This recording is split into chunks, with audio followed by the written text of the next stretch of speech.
Can you tell I haven't slept? I haven't slept in 2 nights. My boys have chickenpox. Yes, chickenpox. They still exist. Did you know they still exist?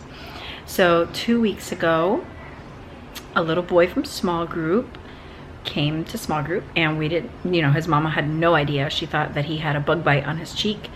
Came to small group, the kids played, we all hung out, fellowshipped, it was great. And then that night, she sends a message out to all of us mamas, and she's like, I'm really sorry, you guys, but I think that my son had chickenpox.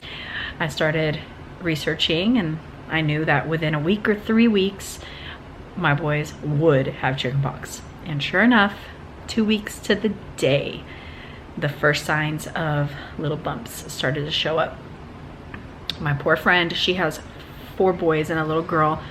All 4 of her boys have chickenpox. Her little girl doesn't yet, but her oldest son is 14 and he's doing pretty bad. I feel so bad for him. He's got them in his throat and on his eyelids, in his ears. He's just miserable. Ivan is 12, almost 13, and he's pretty covered. Like, his face, neck, chest, and back are covered. So we just did our second oatmeal bath of the day.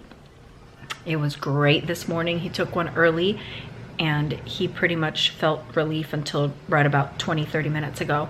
And I was like, it's time for another oatmeal bath. You look desperate. So we got him in the tub, and he got to soak for about 20 minutes. And I've been putting colloidal silver and calamine lotion and drinking chamomile tea, and their appetites are very small. I'm over cooking because I'm used to cooking a lot, and they're leaving all their food. So we're having leftover breakfast for lunch, and afternoon snack, and dinner has been like pointless to cook because they're not even eating.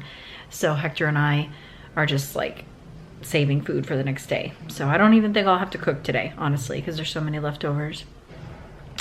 Joelle's had several fevers, probably 6 or 7. Ivan's probably had 5 or 6, and we've had pretty disrupted nights. I think we were up about 2.5 hours last night, and Ivan took a shower at like 4:30 in the morning because he was so itchy and had a hard time sleeping and staying asleep. So yeah, it's been fine, you know. I don't mind taking care of my boys, just doing everything I can to keep them comfortable. I'm starting myself on some tinctures just to build my immune system up because I haven't slept much, so I don't want to end up sick from not resting as much as I should be resting. And I doubt I'll get the chickenpox. Of course, I had them as a kid, like all of us did.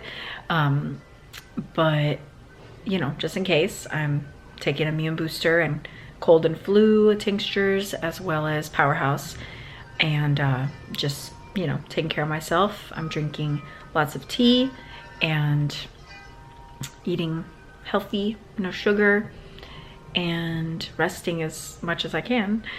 I have been cleaning a lot and doing laundry. I just washed their sheets, all the clothes they wore yesterday. I had them switch clothes. I'm gonna put sheets on their bed now, and I think I'll be done for a little while until the next round of needs comes through. I'm anticipating another fever for Ivan soon, and Joel is sweating off his fever right now, so we'll see how the rest of the day goes. I don't know if I can catch a nap. I was gonna go on a walk, and then I looked outside and it was snowing, so I think it's a little too cold to go on a walk right now. It's a very, very windy, so it's probably freezing, plus the wind chill, not pleasant. And Roxy is passed out, so I'm just gonna wait till she wakes up and asks to go. Then I'll bundle up real good and take her on a walk. So we were with friends 5 days in a row for like the Tim Hawkins event that we went to, and then we went to their house to kill some time on my sad day, and then I went back the next day to film a video with Lisa in her tincture shop, and then the next day is when we started, no, that day is when we started to notice we had chickenpox. So we were with them 5 days in a row, so I'm pretty sure they will be next to get chickenpox. So there's like a small outbreak at our church. Yes, it is among the non-vaccinated homeschool people. Oh well, proud, and I own it, whatever. I'm happy that my kids are going to be immune to chickenpox and that they're boosting my immunity to shingles and my mom's immunity to shingles and my husband's immunity to shingles. So that's good for all of us. And there have been rumors about a possible chickenpox party at my house for other non-vaccinated homeschool moms that want their kids to get it so that they can be immune to it. But nothing has been officially planned yet. But my kids think it's just hilarious. So anyway, I have been just, yeah, doing housework as much as I can and just taking care of the boys, being available 24/7. So right now I just I'm waiting for the dryer to finish, and I'm gonna put their sheets on their beds, and that's it. I'm gonna maybe work out. I haven't worked out because I have not been in the right mindset to work out since last Thursday. So it's been a week since I have worked out. So Friday last week was the day we went to Tim Hawkins, so I just didn't have time to work out. And then that night, Jax attacked Joelle, and then the weekend, I never work out on the weekend. And then Monday, I knew our circumstances were just sad. And so then Monday, Tuesday, Wednesday, with being sad about Jax, I was not in the right mindset to work out. I couldn't even focus on doing anything. And then the boys got sick, so I've been taking care of them, not sleeping at night. So today is the first day that I've thought maybe I'll work out if there's time. And I think there is. It's only 2 o'clock. And so I'm gonna squeeze in a workout after my tea and after chatting with you guys. And then maybe after the wind slows down some and Roxy wakes up, I'll go on a little walk. And I don't know what I'm making for dinner, but it needs to be small because, well, we have leftovers. So I just don't know if there's enough leftovers. I can't have tiny amounts of food, you guys. I need like a lot of food to just know that everyone's gonna be stuffed. I can't handle that. So I'll cook even if I don't need to. And then maybe if there's leftovers, we'll save it for tomorrow. So yeah, that's what's going on over here. It's been a eventful week, but I'm thankful. And yeah, I've got some fun, super exciting stuff to share with you guys. It'll be coming up in some videos soon, maybe next week. Hopefully we'll be done with chickenpox by Wednesday, because if we're not, then we're gonna have to cancel a trip that we have planned. Again, we had to cancel a trip we had planned. We were supposed to leave yesterday. It was a short trip. It was Thursday to Saturday, really short trip, but postponed till next week, and I'll be taking you along on that trip. So that's all I'll share for today. Wanted to update you guys on what in the world is happening over here, and maybe I can encourage you with some things. My friend and I were chatting about submission and marriage, and how like so many women say things like, I don't know what I need to submit to, which is fine. Obviously there are things, concrete, practical things that we can spell out as examples of what we need to submit to. But besides that, we have to generally have a spirit of submission.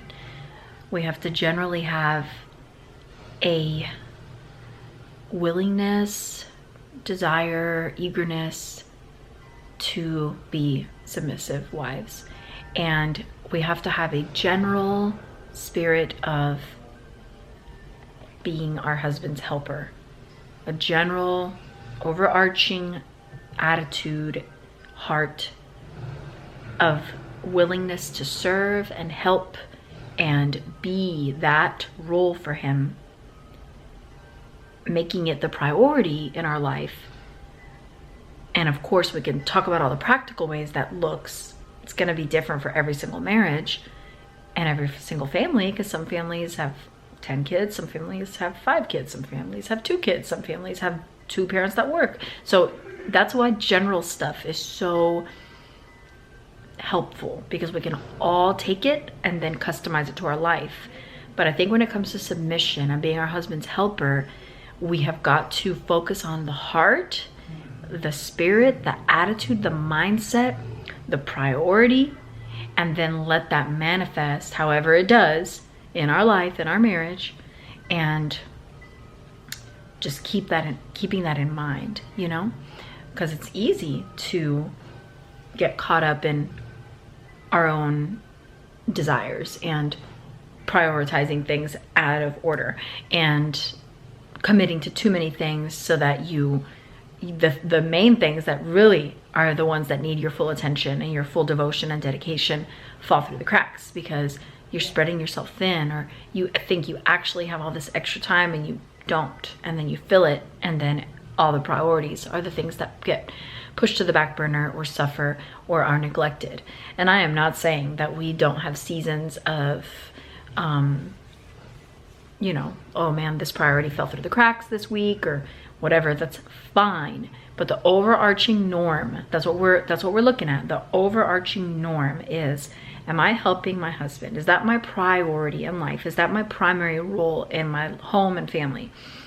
Am I willing and eager to follow and submit? Is my heart, my attitude, my spirit, my conduct showing you are my priority? I am your helper. How can I help you? I'm following you. That we want to demonstrate that. And it goes far beyond just the practical examples. So be encouraged in that today. I am. Man, I need to hear it too. It's not just me telling you. Trust me. And yeah. Thank you guys always for watching and encouraging. Pray for us. God bless you, and thanks so much. See you next time.